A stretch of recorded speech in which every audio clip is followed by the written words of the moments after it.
नमस्कार। जैसा कि आप जानते हैं कि हम हिंदी साहित्य के विविध स्वरूपों पर बातचीत करने के लिए इस मंच पर आप सबके समक्ष उपस्थित होते हैं।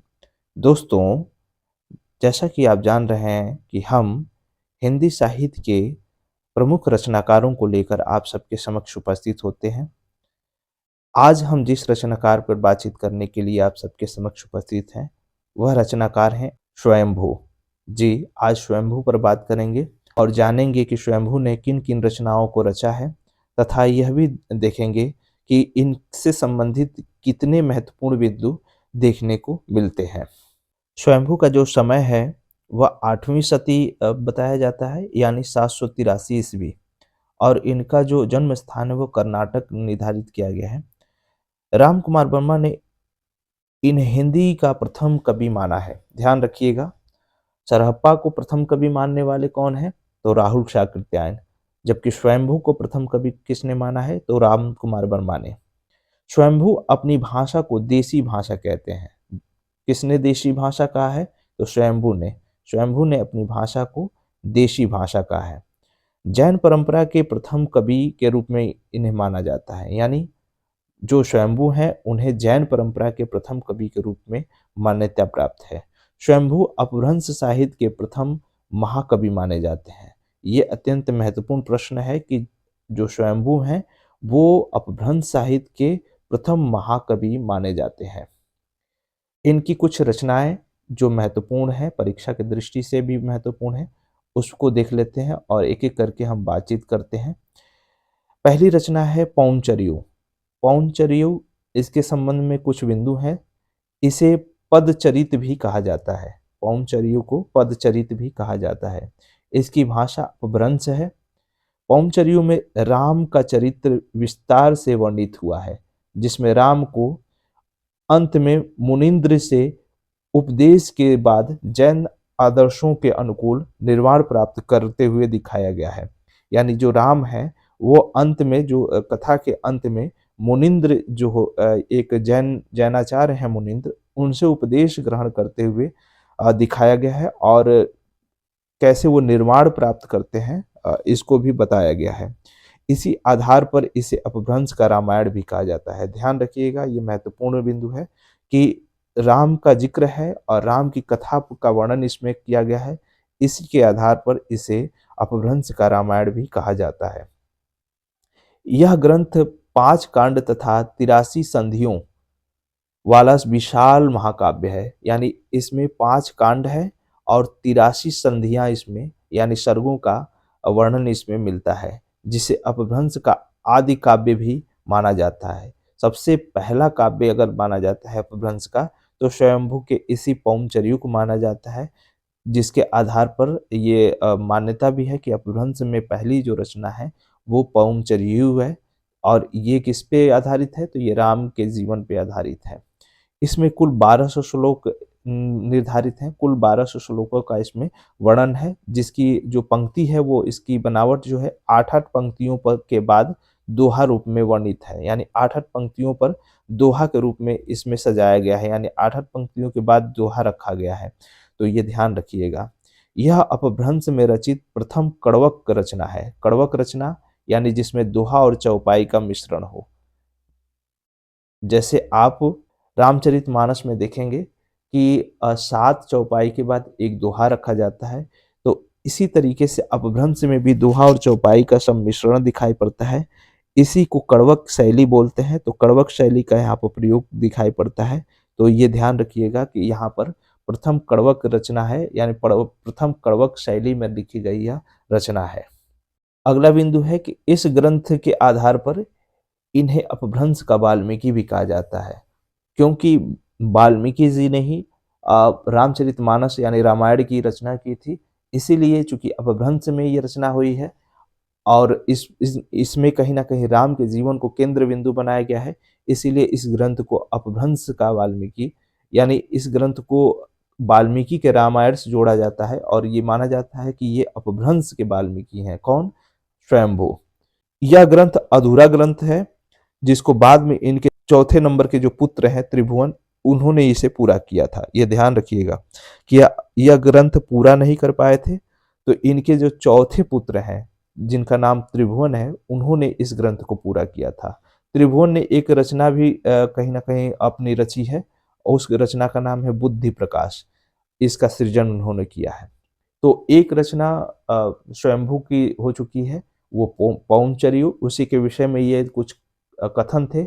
अब दूसरी जो रचना है वो है ऋत्थडेमी चर्यू, जिसको अरिष्टडेमी चर्यू भी बोलते हैं। इसमें कृष्ण की कथा का वर्णन किया गया है।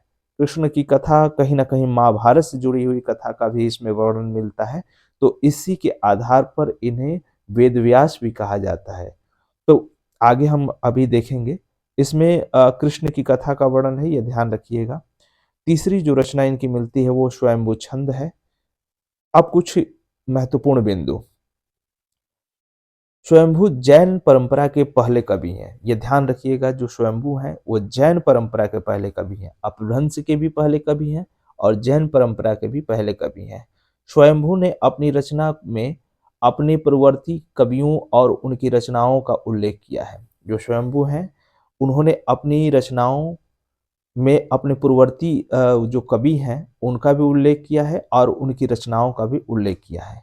राहुल शाकृत्यायन ने स्वयंभू का रामायण को हिंदी का सबसे पुराना और सबसे उत्तम काव्य माना है। जो स्वयंभू की रचित रामायण है, जिसको स्वयंभू कहीं न कहीं पौमचर्यू नाम देते हैं, उसको इन्होंने किसने, राहुल शाकृत्यायन ने हिंदी का पहला पुराना और सबसे उत्तम काव्य माना है। अगला जो बिंदु है वो यह है कि स्वयंभू ने अपने ऋट्ठडेमीचर्यू के आरंभ में भरत, पिंगल, भामा और दंडी की अतिरिक्त वाण और हर्ष का भी उल्लेख किया है, जिससे उनका जो काल है वो ईस्वी 7वीं के मध्य में मध्य के पश्चात में सिद्ध होता है, यानी कि इसका पौमचर्यू का। पौमचर्यू ने अपनी रचनाओं में भरत जो भरत मुनि हैं उनका भी जिक्र किया है, पिंगलाचार्य जो है उनका भी जिक्र किया है, भामा जो अलंकारवादी जो सिद्धांत के प्रवर्तक भामा हैं उनका भी जिक्र किया है, दंडी का भी जिक्र किया है, बाणभट्ट का भी जिक्र किया और हर्ष का भी जिक्र किया है। तो हर्ष कहीं ना कहीं 6वीं शताब्दी के अंत तक इनका कहीं ना कहीं समय वर्णित होता है। तो ये मान्यता है कि कहीं न कहीं इनका जो समय हो 7वीं शताब्दी के मध्य दिखाई पड़ता है या 7वीं शताब्दी के जो अंतिम जो समय है उसमें देखने को मिलता है। पुष्पदंत ने स्वयंभू का उल्लेख अपने महापुराण में किया है, जो ईस्वी सन 965 में पूर्ण हुआ था। अतएव स्वयंभू का रचनाकार इन्हीं दो सीमाओं के भीतर माना जाता है।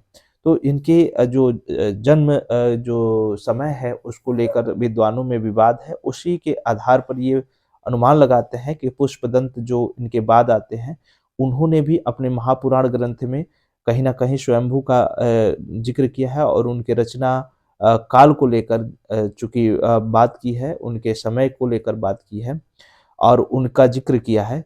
तो कहीं न कहीं महापुराण में उन्होंने स्वयंभू पर बात की है और ये माना है कि स्वयंभू एक महान रचनाकार के तौर पर हमसे पहले विद्यमान थे। तो क महापुराण की जो रचना हुई है वो 965 ईस्वी में हुई है। तो ये अनुमान लगाया जाता है कि 965 से पहले ही स्वयंभू कहीं न कहीं विद्यमान थे और इसी आधार पर रचनाकार हैं, जो कुछ विद्वान हैं, इनके समय को निर्धारित करते हैं।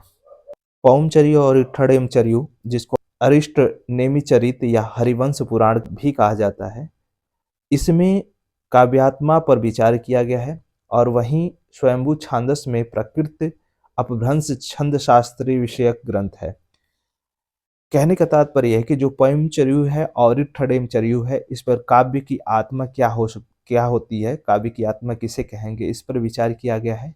वहीं पे छंद जो स्वयंभू छांदस है, जो स्वयंभू के छंदस जो एक रचना है, उसमें अपभ्रंश के जो छंद शास्त्रीय विषय ग्रंथ के रूप में इसे जाना जाता है, यानी छंदों पर इस पे बात की गई है।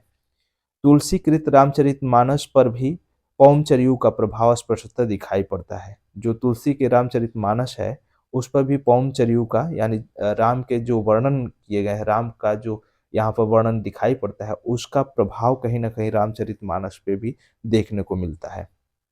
ऋठ्रेमचर्यु में कृष्ण कथा का वर्णन हुआ है, जबकि स्वयंभू छंद है उसमें प्रकृत और अपभ्रंश छंदों के ऊपर विचार किया गया है। चूँकि कृष्ण कथा का ज़िक्र है इसलिए जो भिवाणी है, डॉक्टर भिवाणी इनको कहीं न कहीं अपभ्रंश का जो महाकवि व्यास कहते हैं, अपभ्रंश का व्यास मानते हैं, तो ये भी ध्यान रखिएगा। तो इस तरीके से आज हम जो आदिकालीन रचनाकार स्वयंभू हैं, उन पे बातचीत किए और उनके विषय से संबंधित कुछ बिंदुओं को देखा और समझा भी। मुझे उम्मीद है कि आप सबको परीक्षा की दृष्टि से जितने भी महत्वपूर्ण बिंदु हो सकते हैं, यहाँ पर आप सबको सहज रूप से मिल जाएँगे। इसी उम्मीद के साथ पुनः हम अगले क्लास में एक अलग रचनाकार को लेकर उपस्थित होंगे। तब तक के लिए विदा दीजिए।